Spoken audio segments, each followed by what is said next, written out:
In this video, we are going to learn 3 most common mistakes made in calculation. And if you can't calculate in chess, then you wouldn't be able to make better moves. So the first mistake most players make is not calculating all candidate moves. So look at this example. Here, white plays bishop f7 check with the idea if he takes, then there's this check, and after king e8, white can easily bring his queen and rook and checkmate black like this. Well, what he missed that after bishop to f7 check, black went king f8, and here white went queen s6 check, and after black takes the bishop, white gives a check, king here, and there's no good way of continuing this game. And now you wouldn't believe me, but this is a draw, because even though white gives this check, he can move the king here safely, and surely he can just take this bishop, but this is a draw as you can see. So here after bishop f7, the king had two possible moves, and he went for king f8. Now here, white just saw this check and given it. There are other possible moves as well, which are rook f6 and queen takes bishop. First, if you go queen takes g4, this is better than this check because white cannot take this bishop, otherwise he will bring in the rook and queen and checkmate black easily. And even though here he tries queen c1 check, well then you can just run away with the king. And the best way is to play rook f6 here. The idea behind this move is that you are threatening a discovered check, and then you are threatening to bring the rook and queen and end the game. For example, he tries queen a1 check.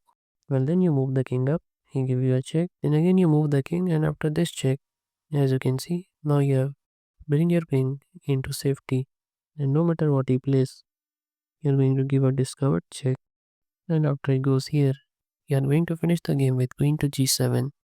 And the second mistake most players make is tunnel vision. Here, white wanted to trade the queens, and then white wanted for black to trade the queens, and he wanted to capture with the f pawn to have a good center control. So here he went rook f1, and after black went g6, here he went queen e3, offering a trade of queens. And here black played this awkward move, knight to e7. Initially it doesn't make sense, but I think he don't want to damage his pawn structure. Now here what white played was f4, but this was a blunder because he can just take. But can't white recapture, and after he takes, you can just take with the rook and bring in the other rook? Well, that's not the case.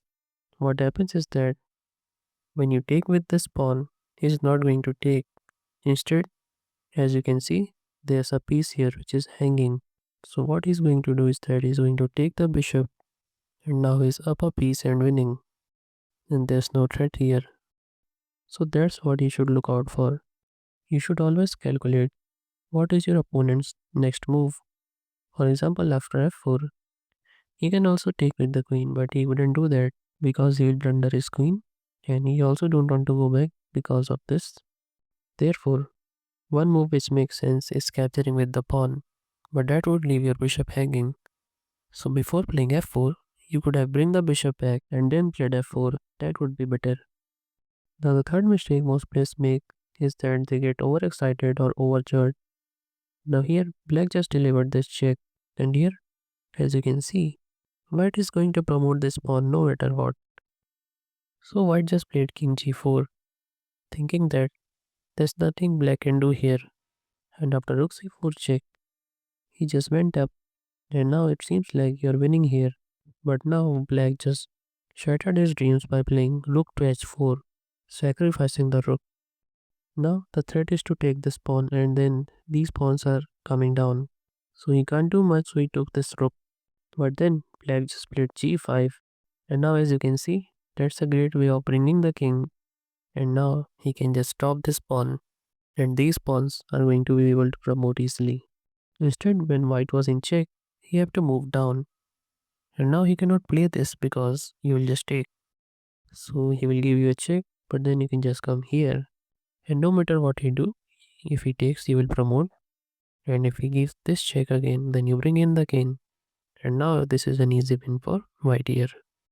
So those were some common mistakes which just happens in calculation, and if you want to make your calculation even better, then you should definitely check out this playlist.